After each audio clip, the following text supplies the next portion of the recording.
Bom dia, bem-vindo ao Infra em Pauta, informação com qualidade e infraestrutura.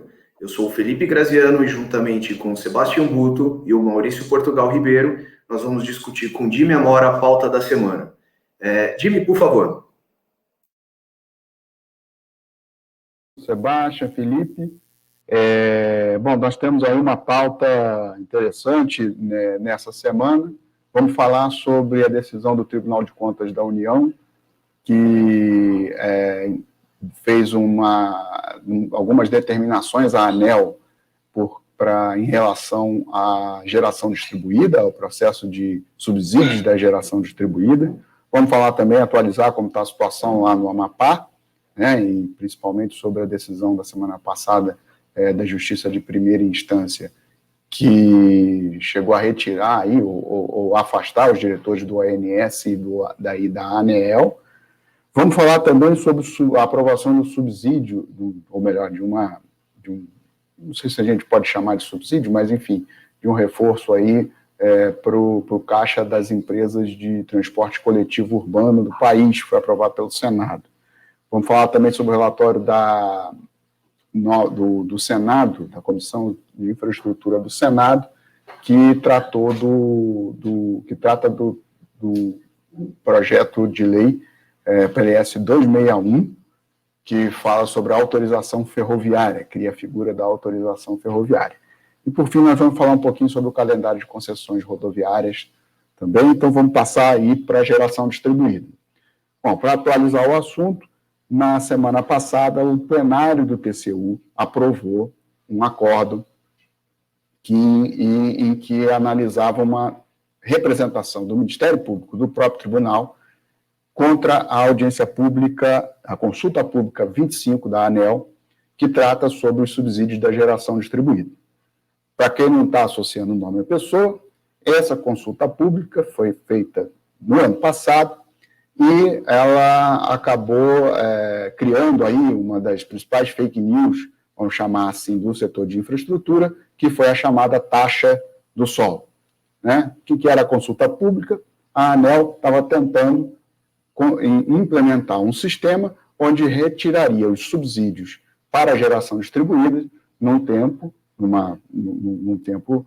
considerado que os técnicos estavam considerando adequado, né, de cerca de 10 anos, para que quem investiu com o subsídio ainda pudesse garantir pedaços de subsídios que iriam diminuindo, até os subsídios a esse modelo de geração distribuída, que é basicamente colocar painéis solares em residências ou em empresas, enfim, com geração solar, você diminuiria esses subsídios até finalizá-los. E com a criação da fake news da taxa do sol, essa consulta foi extremamente tumultuada, não terminou, e o TCU fez uma análise. E, em síntese, o TCU disse o seguinte: olha, tem mesmo que retirar o subsídio,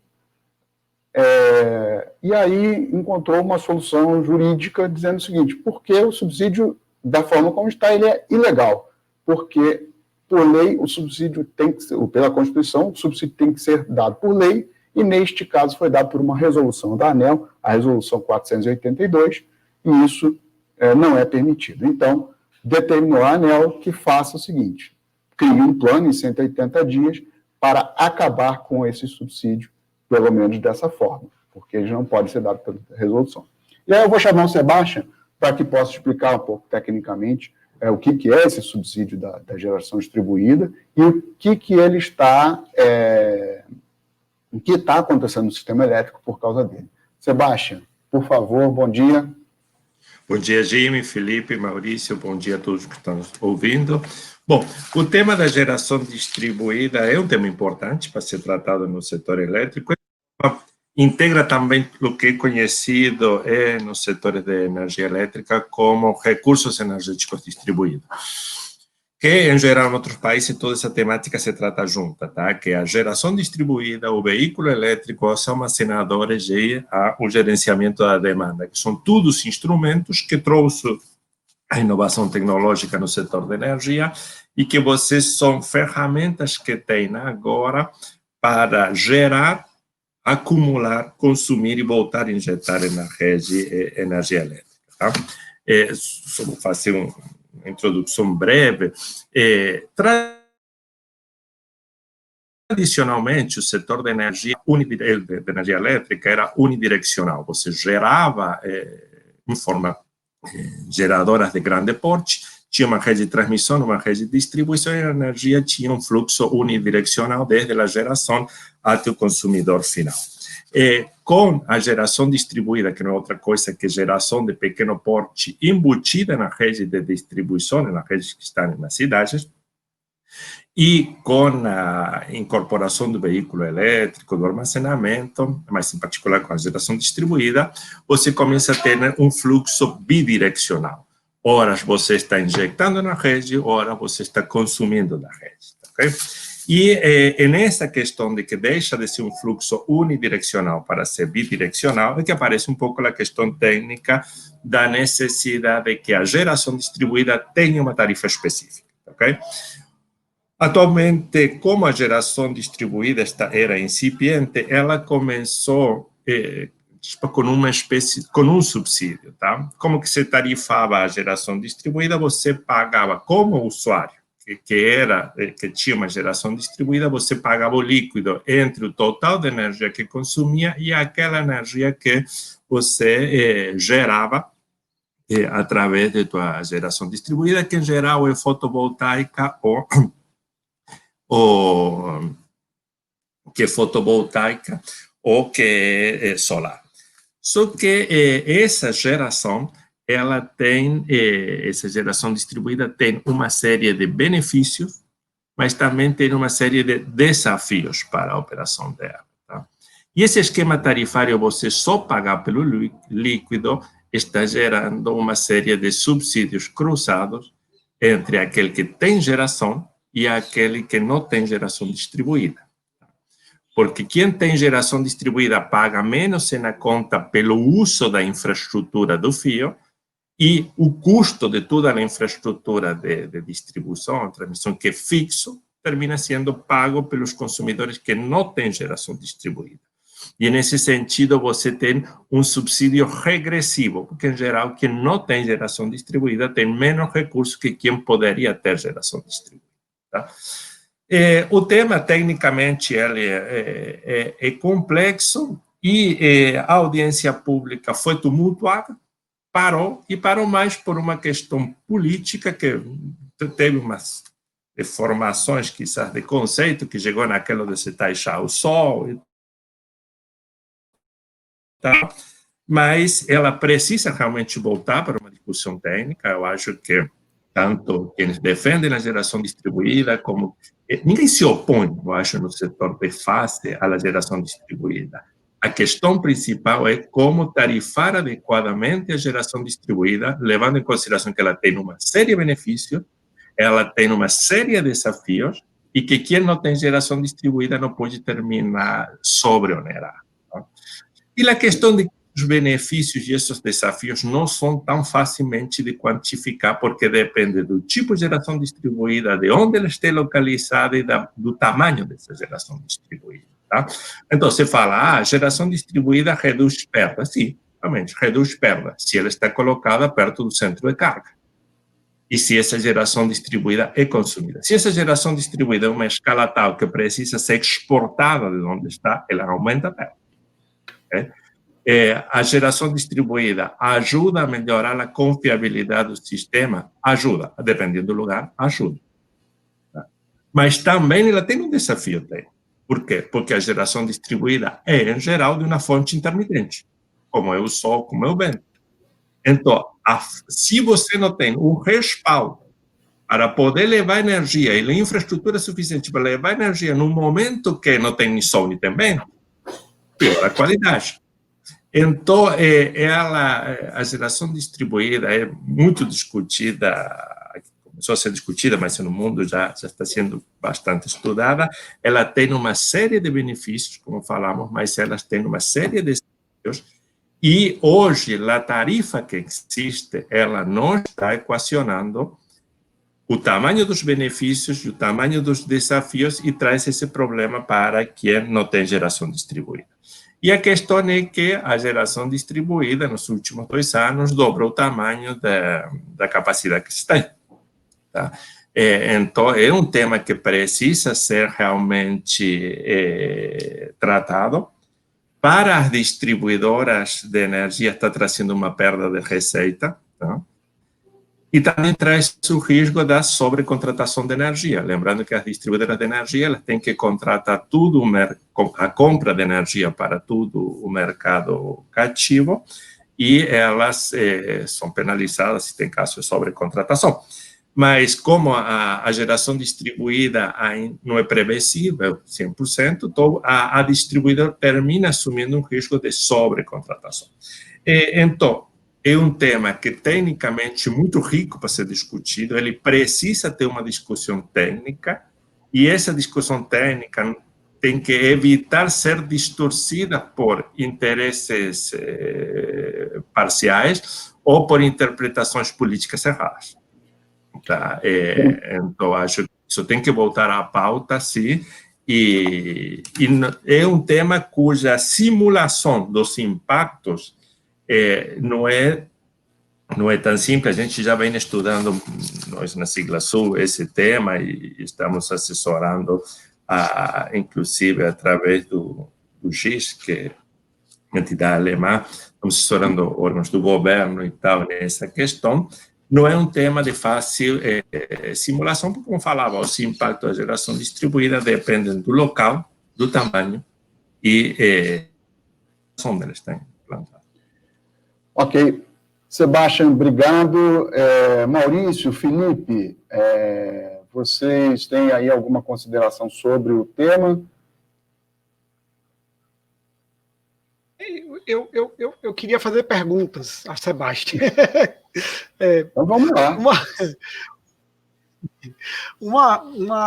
Eu tive conversando com um managing director de um private equity, né, que fez investimentos relevantes para criar plantas de geração distribuída, e ele criticou absurdamente tanto o prazo, né, que havia para a extinção do subsídio, né, que é um prazo de 10 anos, quanto a decisão recente do TCU. Eu queria ouvir de você sobre isso, Sebastião, sobre esse prazo, sobre a decisão do TCU.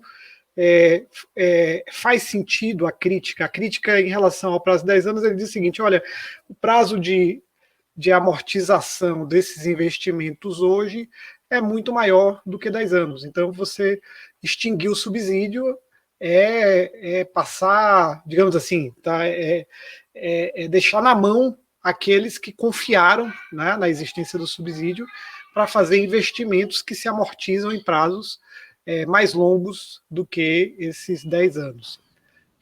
Essa pergunta primeiro. Depois, sobre a decisão do TCU, de certa forma, você já mencionou, já falou. Acho que sobre esse ponto que eu queria que você falasse. Sebastião, desculpa, só complementando a pergunta do Maurício, que vai na mesma linha, mas eu queria só agregar alguns pontos, né? A gente, até numa prévia aqui na preparação da pauta, a gente chegou a discutir esse ponto em relação às diferenças de expectativas, né, de garantias de expectativas numa relação contratual e numa tomada de decisão de investimentos baseada num programa de governo.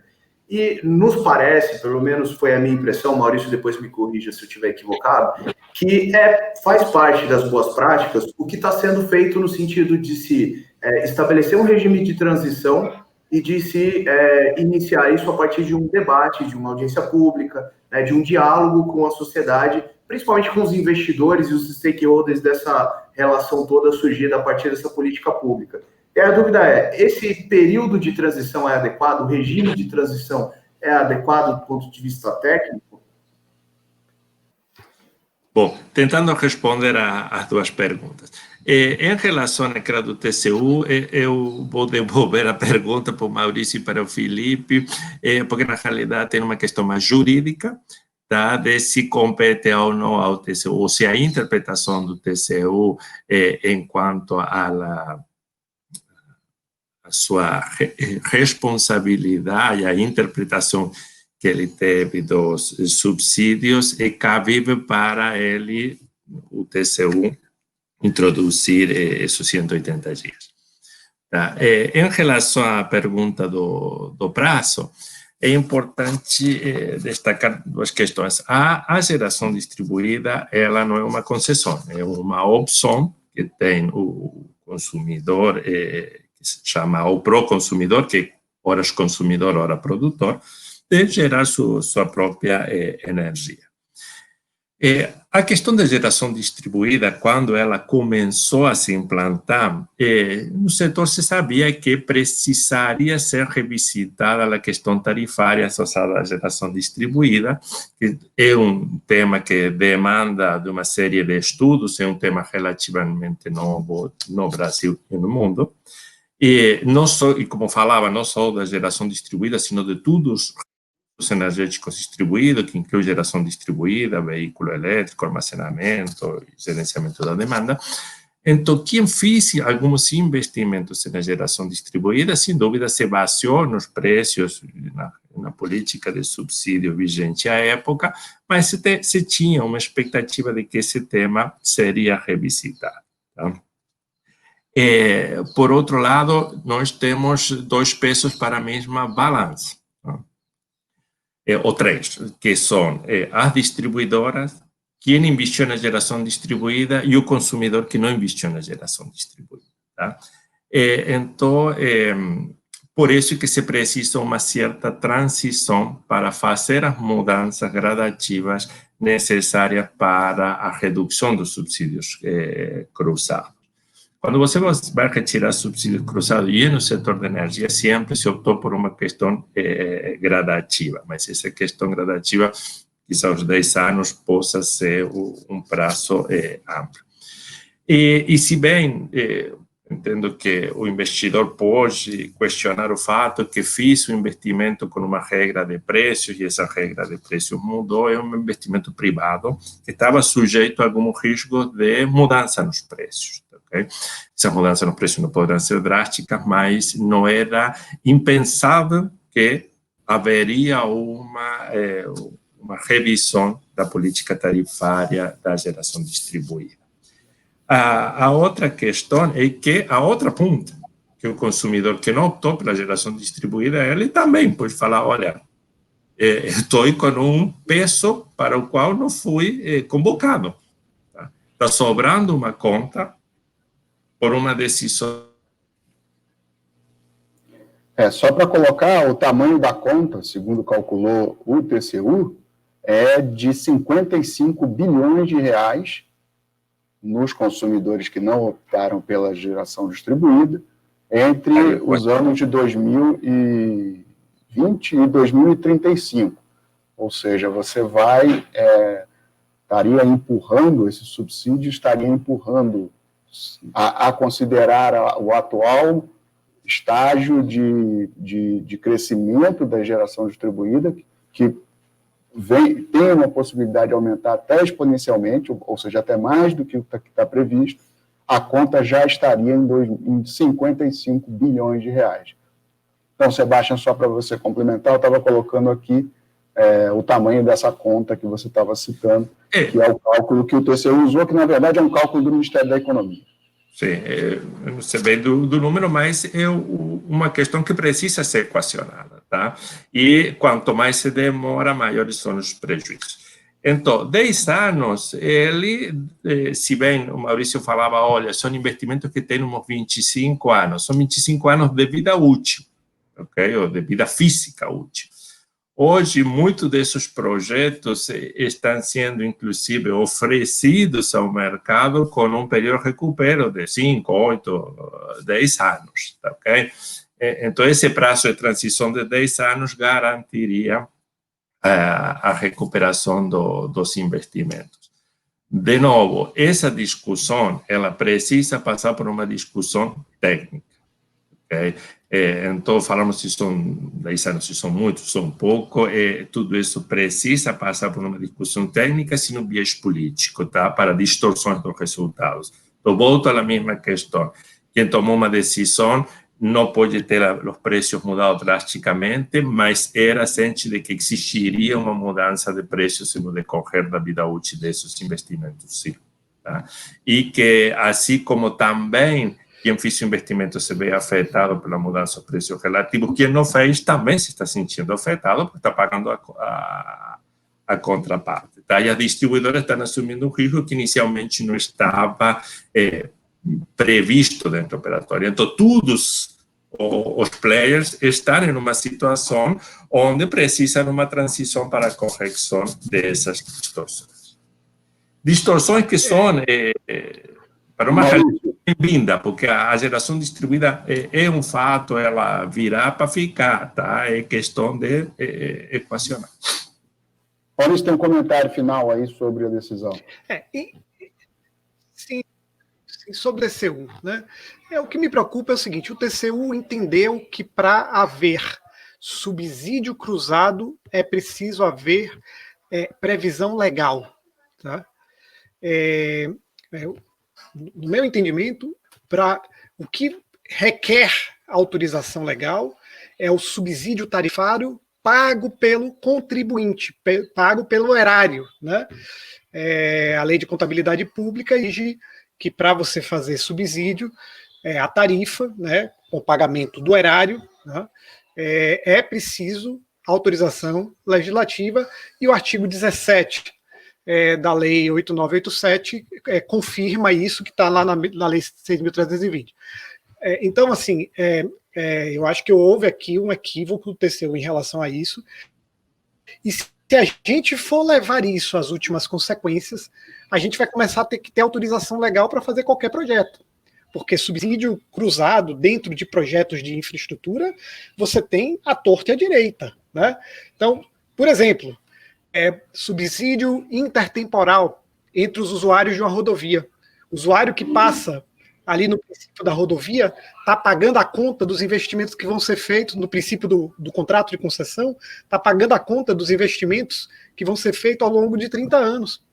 Tá? Ele a rigor está pagando mais, porque ele não está usufruindo naquele momento de serviços que vão ser feitos no futuro, né, de obras que vão ser feitas no futuro, do que o usuário que passa alguns anos depois.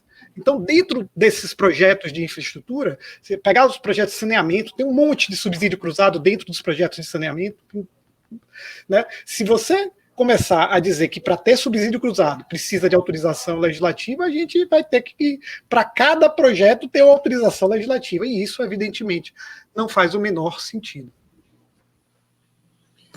Bom, obrigado, Maurício. Vamos passar, então, para o próximo tema, que é o Amapá, né? Vamos dar uma atualização rápida aqui. Na semana passada, o governo, a Eletrobras conseguiu instalar 2 centrais termoelétricas lá no estado, que criou uma possibilidade de um retorno melhor da energia no fim de semana. Ainda não é adequada, há muitos problemas, mas já está numa situação melhor do que estava antes.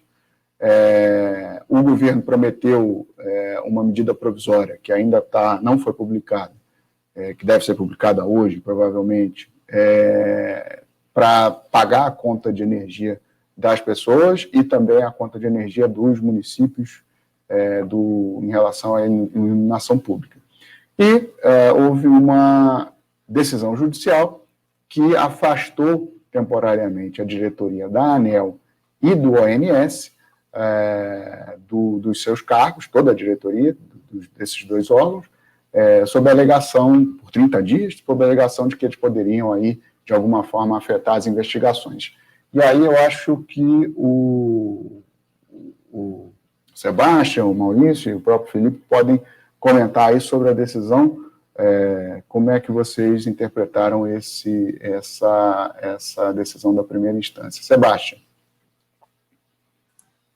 Okay. Essa decisão da primeira instância, depois ela foi revertida, não, na justiça. Mas eu iria mais ao fato, tá? Então, a situação de Amapá, como já falamos nos últimos 3 eventos, foi uma situação drástica, tá? Porque estamos com um serviço de energia, já leva 20 dias hoje, onde ainda não foi totalmente restabelecido. E, então, de novo, é necessário definir, identificar as causas, identificar as responsabilidades pelo evento, mas, em ordem de prioridade, o primeiro é necessário restabelecer o serviço em condições de continuidade, porque, bom, a sociedade está sendo muito afetada pela falta de energia nas condições de continuidade necessárias. Então, o primeiro problema é resolver a falta de energia, que já aos tempos tem superado absurdamente o que se considera, desde o ponto de vista do usuário, como aceitável. A decisão da justiça, ela vem a complicar o problema, não a facilitar a solução do problema, tá? Porque afasta a diretoria da ANEEL e do ONS, que eram os órgãos do governo, mas diretamente vinculados a toda a estratégia de restabelecer o serviço, só iria complicar mais a situação. Então, é quase como você retirar o bombeiro no meio do incêndio. Não? Entendo que não fazia sentido não faz sentido nesse momento. Se há necessidade, como falei, depois do episódio de Amapá, de se repensar algumas questões vinculadas à qualidade de energia. Questões como a necessidade de se ter maiores reservas, necessidade de se ter algumas redundâncias, necessidade de se agudizar o processo de fiscalização, necessidade de identificar os responsáveis e aplicar o sistema de multa, penalizações correspondentes, mas agora a prioridade é o restabelecimento do serviço. E o caso da Amapá também traz uma questão importante, que estas regiões afastadas, como o caso da Amapá, também acontece no Pará, na Amazônia, no Acre e tal, quando você tem uma interrupção desta magnitude, a recuperação do serviço é muito demorada. No caso de Amapá, os transformadores chegaram em balsa, o equipamento para purificação do óleo, os transformadores têm que chegar de avião, então tem uma logística muito complicada que você não consegue reduzir o tempo daquela solução, porque a geografia impõe uns tempos que não são administráveis. O que é administrável? É ter as reservas e ter as reservas próximas, ok? Mas, no caso, saíram os 3 transformadores, não se tinha reserva próxima, então a solução, isso era a demora. Então, eu acho que agora é repensar para ter, acortar os tempos das soluções que têm a ver com maiores reservas, maior redundância e reservas operáveis. Mas essa decisão da justiça... Jimmy, assim, acho que o Sebastião já comentou a lógica bastante equivocada, né? E no jargão jurídico a gente poderia comentar que isso é uma inversão completa do perigo in mora, né? Do perigo da demora. Tendo sido proposta uma discussão, parece que houve um equívoco muito grande do magistrado em entender qual seria o risco maior, né? Se aguardar a instrução e o andamento do processo para tomar uma decisão e, eventualmente, afastar se tiver ocorrido algum equívoco regulatório, ou, como disse o Sebastião, né? Se você tem dúvida se o incêndio está sendo apagado da forma correta, tira o bombeiro e vamos pensar que o bombeiro põe no lugar, né? Acho que foi um equívoco muito grande e ainda bem corrigido rapidamente. Bom, acho que está bem colocado aqui, né? Realmente nesse momento, hoje há todos os atos, enfim, estão registrados, não me parece haver um risco de se perder algo da investigação, porque os diretores estão lá e enfim, acho que a decisão da segunda instância acabou colocando as coisas de uma maneira mais adequada para o que está acontecendo, ou seja, é preciso restabelecer a energia em patamares adequados para que a população não sofra o que está sofrendo, e isso deve ser a prioridade zero de todo mundo, enfim, do executivo, do legislativo, do judiciário, seja quem for. Bom, passamos então aí para o próximo tema, que são os subsídios ao transporte de passageiros, transporte coletivo de passageiros na cidade.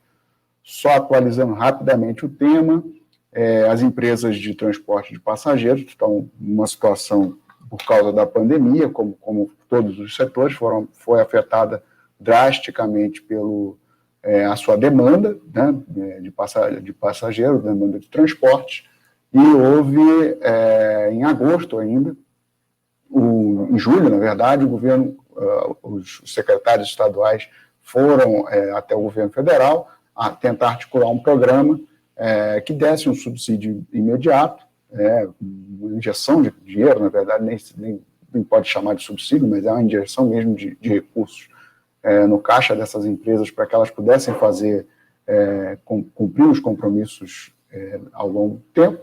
E, em troca, aí, o governo pediu uma melhoria, que elas entrassem numa espécie de melhoria regulatória, porque são contratos, às vezes, muito antigos, muito ruins, principalmente no setor de ônibus urbanos. O projeto foi aprovado na Câmara em agosto, tramitou muito lentamente no Senado, foi aprovado semana passada. E aí, eu acho que vocês poderiam comentar um pouco sobre a necessidade dessas empresas de receber esses recursos no momento. Afinal, assim, vários setores da economia foram beneficiados com algum programa, e, efetivamente, o que vai ser possível fazer com elas entrando nesse modelo novo, nessa tentativa de uma melhor regulação, de um melhor trabalho delas. Jimmy, eu acho que aqui a gente precisa... uma primeira questão sobre esse PL é que a gente está tratando de um espectro assim, bastante amplo quando a gente fala de transporte público, né? Estão sendo pensadas soluções aqui, desde transportes metroviários em cidades como São Paulo, Rio de Janeiro, até soluções para transporte por ônibus em cidades. Tem uma linha de corte de acima de 200 mil habitantes, né? Mas o espectro de contratos, de alternativas que estão de prestação de serviço dentro dessa banda é muito grande e muito diferente. Inclusive, uma das críticas que se tem feito ao PL é justamente de ter deixado de fora cidades com menos de 200 mil habitantes.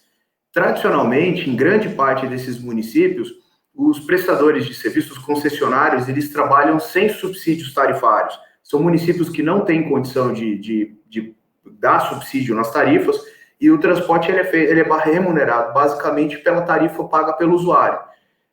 Esse é um setor que tem sofrido muito com diversos fatores, né, como, por exemplo, os aplicativos de transporte e a popularização das motocicletas tem causado um impacto muito grande na queda do número de usuários, né, tornando difícil você manter linhas ativas com frequências regulares e padronizadas.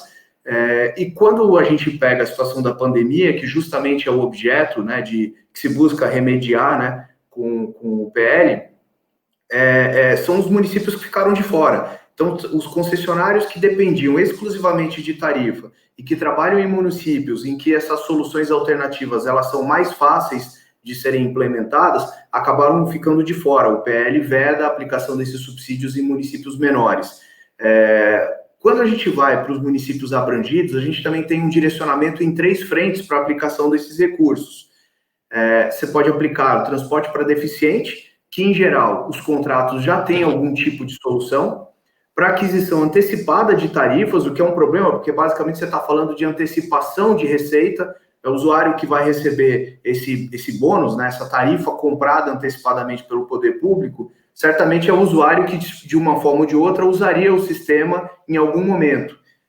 Então, acho que isso precisa ser muito bem pensado para entender como é que esse recurso, você está falando de um dinheiro novo ou de um dinheiro que está sendo antecipado e vai deixar de entrar mais adiante. E também para aquisição de bens, que talvez seja uma solução para poucos contratos, que são aqueles contratos em que o ônibus ou o ativo, ele faz parte dos bens reversíveis e, portanto, poderia estar sendo contemplado nessas alternativas. E acho que um outro comentário muito interessante é que você ponderou isso de certa forma.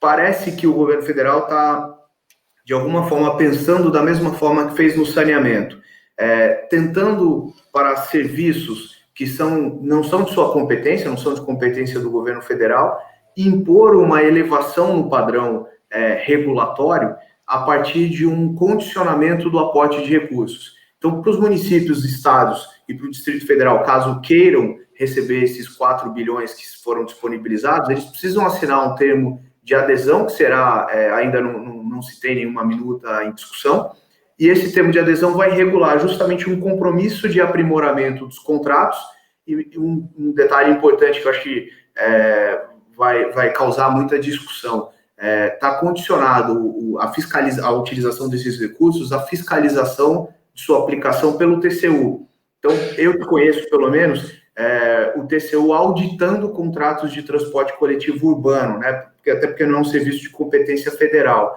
Então, acho que a gente vai ter muita coisa para a gente discutir a partir desses relatórios de auditoria. Ainda faltam, né, alguns trechos, alguns apartes para serem votados, mas a tendência, a expectativa é que realmente agora o trâmite seja mais rápido do que foi até o momento. Já vi aqui que acho que o Maurício e o Sebastião tem alguns comentários, né? Por favor. Eu queria levantar alguns aspectos aqui.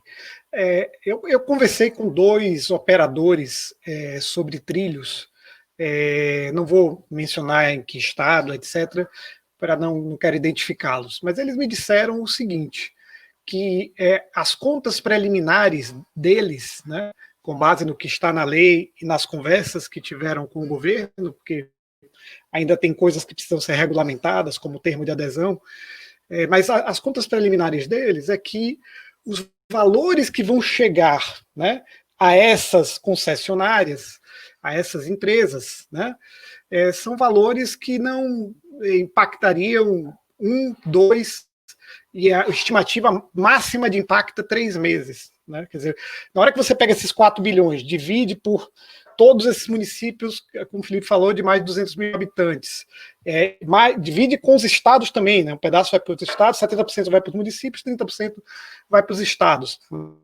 E quando você chega em cada um desses entes, quando você distribui, supondo que vai distribuir por passageiro transportado, ninguém sabe exatamente se vai ser passageiro transportado hoje, passageiro transportado antes da pandemia, né? Qual é a referência a ser usada para a distribuição desses valores, não se sabe ainda. Mas a conta deles é que não daria mais do que 3 meses para sustentar, né, a prestação de serviço por mais de 3 meses. Né? O complemento que vai ser recebido não duraria mais do que 3 meses. Né? Então, então, a primeira coisa é muito bom, né, que o governo federal entre para subsidiar. Esse é um setor extremamente impactado pela pandemia. Os custos não são comprimíveis, as receitas caíram absurdamente, né? E muitos desses estados e desses municípios estão numa situação fiscal lamentável, né? Não tem condição nenhuma de fazer nada no curto prazo, nada relevante. Eu tenho muita dificuldade de fazer coisas relevantes para resolver o problema. Então, essa é a primeira consideração. A segunda o governo federal quis melhorar, né, de fato, incluir lá umas exigências para tentar melhorar o setor. Mas eu tenho minhas dúvidas se isso vai funcionar. Tá? Eu fiquei com a sensação de que a dose veio alta demais, né?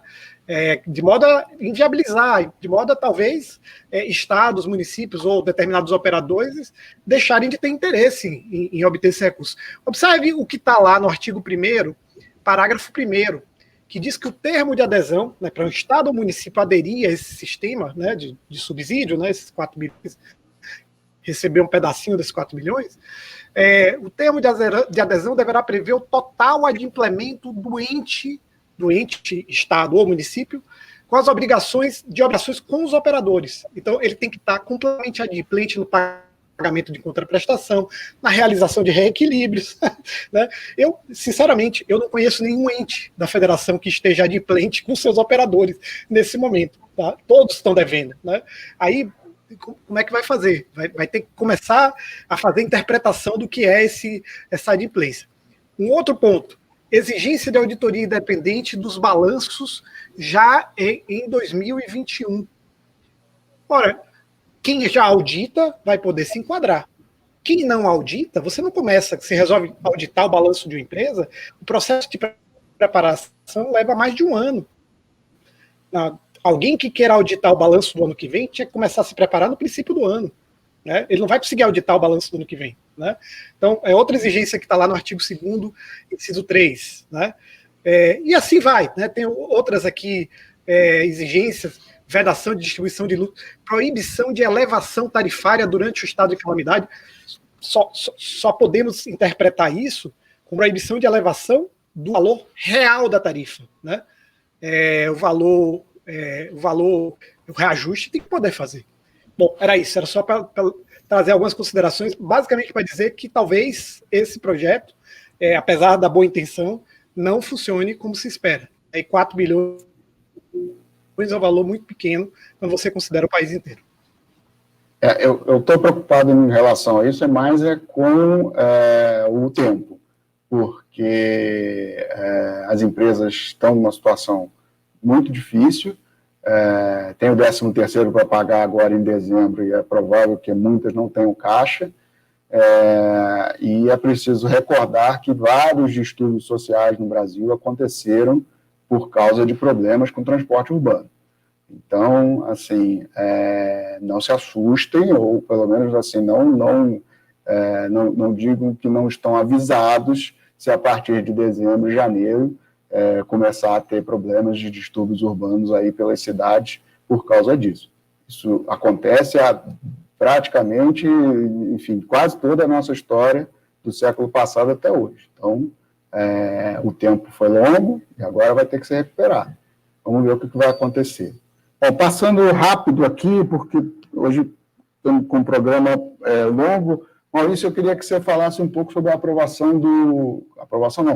relatório, né, que foi feito pelo relator na Comissão de Infraestrutura, do PLS 261, que é o que pretende criar a figura da autorização ferroviária para implantação de ferrovias no governo federal. Maurício. É boa notícia também, né, a aprovação desse projeto. A gente já falou sobre esse projeto antes aqui, a gente focou na aprovação de projetos semelhantes no estado do Pará e no estado do Mato Grosso. Né? É um projeto que permite que você implante ferrovias por meio de autorização. Serão ferrovias, por assim dizer, privadas, em regime privado. Né? Não será necessário concessão.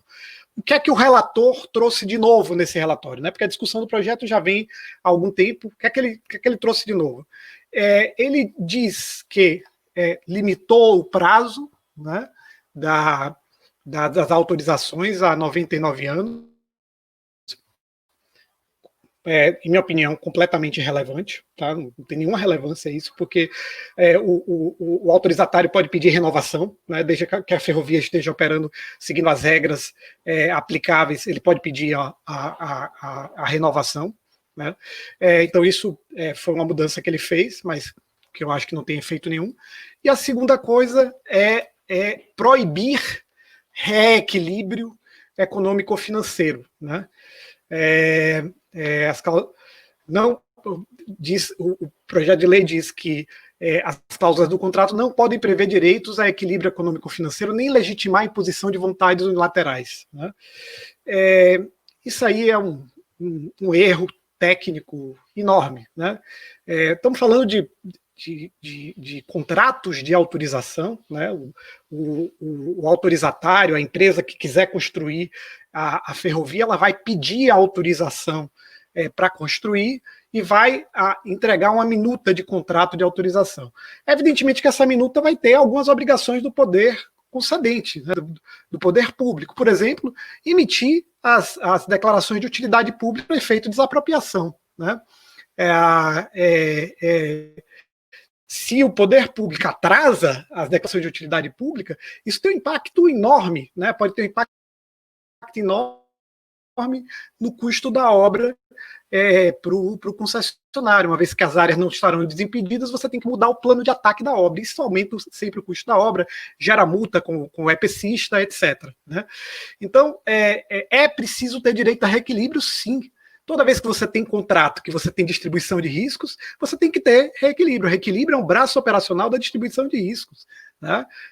Então, novamente, aqui assim, é uma má técnica, né? Incapacidade de perceber o que é realmente o direito ao equilíbrio econômico-financeiro, para que ele serve, e da necessidade, portanto, de contratos que têm uma distribuição de risco, de você ter o seu apanágio, né, o seu braço operacional, que é o equilíbrio econômico-financeiro.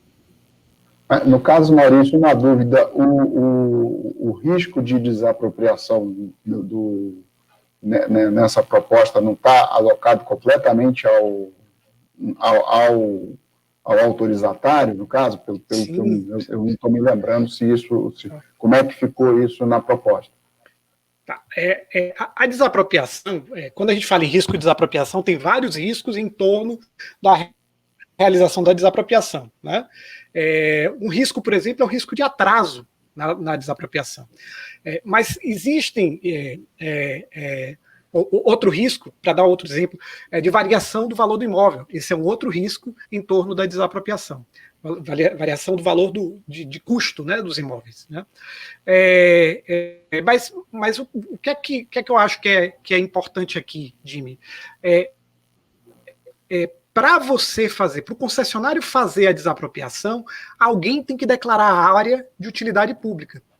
O que o projeto prevê é que o autorizatário, aquele que pediu a autorização, poderá fazer desapropriação, coisa que a nossa lei não permitia. Tá? Agora, se esse projeto de lei for aprovado, o autorizatário poderá fazer desapropriação. Mas para que ele faça a desapropriação, para que ele execute a desapropriação, alguém tem que declarar a área, a faixa de domínio onde se implantará a ferrovia, como de utilidade pública. E isso só quem pode fazer é o poder público. Né? Essa parte, a declaração de utilidade pública, não pode ser transferida, a atribuição de fazê-lo não pode ser transferida para um ente privado. Ok. Bom, Sebastião, Felipe, algum comentário sobre o tema? Então vamos passar rapidinho para a próxima. As concessões, que são as concessões rodoviárias, né? Há uma expectativa que na próxima semana o governo consiga aprovar a concessão da BR-153, que liga Goiás ao Tocantins. É uma concessão que ela foi concessionada ali naquele período de 2013, 2014, acabou resultando no primeiro processo de caducidade da concessão.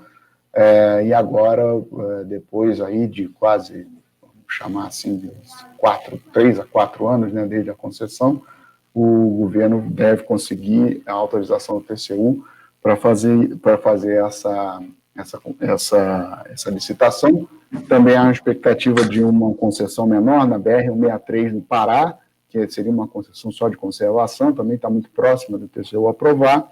E aí nós temos no calendário para o ano que vem, duas que já estão em análise pelo TCU, a relicitação da Dutra, né, com um novo projeto, inserido aí o trecho da BR-101 entre o Rio de Janeiro e São Paulo, e também a da BR-381-262, cuja também se tentou fazer a concessão lá naquele período de 2013 e 2014, mas talvez seja o único lote, eu não me lembro de outro, de concessões rodoviárias federais que não esteve interessados lá naquele período, e aí o governo fez uma nova modelagem, né, e está tentando agora passar com esse processo no TCU, e há ainda a expectativa de que a audiência pública da CRT seja, a atual concessão da CRT, né, que é Rio, além Paraíba, entre em audiência pública aí nos próximos dias. E aí eu queria que vocês pudessem comentar rapidamente aí sobre os processos de concessão de rodovias. Bom, primeira coisa, ótimas notícias, né, Jimmy? Que temos aí um pipeline de projetos de rodovias para sair no ano que vem. Mas a gente precisa, assim, precisa olhar o lado bom e precisa olhar o lado ruim disso também, né? Que tem um ano a última vez que se fez uma concessão de rodovia federal, né? Não faz. A expectativa era que saíssem alguns desses projetos ao longo desse ano. Lamentavelmente não foi possível. Eu realmente espero e acho que é uma esperança realista imaginar que todos esses projetos vá à licitação no ano, que eles que sejam colocados em licitação no ano que vem. Acho que é uma expectativa realista. Agora, acho que vale a pena pontuar uma coisa aqui, né, que tem um impacto sobre outras decisões que o governo precisa tomar e particularmente a NTT precisa tomar nos próximos meses, né? Olha o que aconteceu com a BR-153, né? A BR-153, a Galvão ganhou lá atrás. Até tenho que fazer o disclosure que eu fui advogado da Galvão no processo de caducidade e sou advogado no processo de arbitragem, cujo pedido é indenização por investimentos não amortizados. Mas a Galvão perdeu a concessão por caducidade em 2017, né? E essa concessão só deve ir à licitação 4 anos depois. O que quer dizer que, depois de uma caducidade, né, a expectativa que a gente deve ter é que a rodovia fique sendo 4 anos operada pelo DENIT, o que significa aumento do número de acidentes, perda de conforto do usuário, tá? Redução do conforto do usuário e redução da segurança do usuário, tá? Então isso é importante isso ser visto, é importante isso ser registrado, para que toda vez que o governo tome a decisão de levar um processo desse, um projeto desse à caducidade, ele saiba o que é que ele está, o que é que se espera nos próximos anos, né? O que é que vai acontecer nos próximos anos. Aumento da insegurança para o usuário, né? E perda do conforto do usuário. Acho que só um último ponto sobre o que o Maurício colocou. Acho que o que também a gente precisa estar sempre repensando, né? A gente já falou disso em outros momentos, mas não dá para deixar passar. Essa prática que se estabeleceu de incluir o TCU na modelagem dos projetos, consequência também do agigantamento do TCU na punição equivocada de gestores que atuaram de boa fé, tomando decisões que simplesmente houve uma divergência técnica. Eu acho que isso explica em grande parte esse atraso, e se isso não for repensado, eu vejo com muita dificuldade uma solução no curto e médio prazo para a gente ter uma sistemática de modelagem mais eficaz e que a gente não precisa aguardar desde o término de um contrato 4 anos até ter um novo, né? Acho que é um prazo realmente muito grande.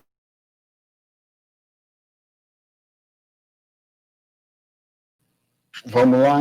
Bom, então acho que é isso, né? Vamos torcer aí para que essas questões possam ser solucionadas e a gente conseguir aumentar a velocidade. Estava sendo 1 por ano, talvez no ano que vem a gente consiga aí 4, talvez até mais. Vamos ver o que é possível de fazer. E aí, então, temos uma agenda aí essa semana, né? Vamos falar um pouquinho sobre ela, que tem, em relação a eventos, tem um evento do setor portuário, Brasil Export, que começa nessa segunda-feira, com várias palestras aí sobre o setor, que vai ter a participação do ministro da Infraestrutura, Tarcísio de Freitas, que deve fechar o evento na terça-feira. Né? O Senado e a Câmara, por enquanto, seguem aí na sua pauta, vamos chamar assim, lenta, né? sem conseguir entrar em grandes temas, então essa semana, muito provavelmente, isso não vai acontecer por causa do segundo turno das eleições, que deve mobilizar muitos parlamentares. Na terça-feira, a ANAC faz uma reunião onde ela vai tratar de uma edição de uma resolução que estabelece o rito do processo administrativo para a apuração de infrações pelas concessionárias de infraestrutura. E na NTT, que também tem reunião na terça-feira, vai ser colocada a proposta de uma audiência pública para uma minuta de resolução que estabelece alterações de regras de reequilíbrio contratual e aperfeiçoamento de mecanismos de governança das concessões. Bom, para a semana o que temos é isso. Felipe, Maurício, Sebastião, palavras finais. Jimmy, só agradecer a nossa audiência e esperá-los para a próxima semana um novo debate. Isso aí, nos encontramos na próxima semana e muito obrigado pelo tempo a todos. Obrigado a todos, curtam aí o nosso canal no YouTube, no Spotify, e tenham uma boa semana.